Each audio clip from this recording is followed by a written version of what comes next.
Sevgi evi qadın və uşaq sığınacağının sahibi Könül Qasımova həbs olunub. Bu barədə Xətai rayon məhkəməsi ötən ay qərar qəbul edib. Qərara əsasən Könül Qasımova barəsində 3 ay müddətinə həbs qəti imkan tədbiri seçilib.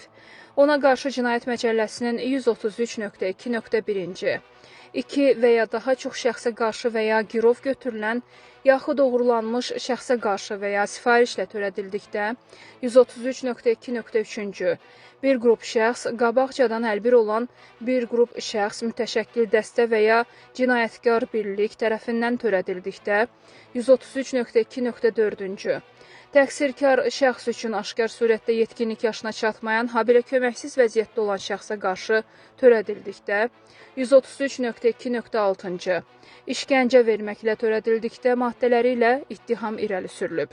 Qeyd edək ki, Könül Qasımova 3 il öncə Cinayət Məcəlləsinin 133-cü əzab vermə maddəsi ilə ittiham edilərək hakim qarşısına çıxarılmışdı.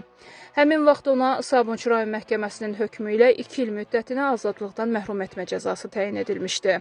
Təqsirləndirilən şəxsin himayəsində azyaşlı övladı olması səbəbindən qanunvericiliyə uyğun olaraq uşaq 14 yaşına çatana qədər ananın cəzasını çəkməsi təxirə salınıb. Lakin Könül Qasımova bu əməllərindən əl çəkməyib və bu dəfə onun barəsində həbs qəti imkan tədbiri seçilib.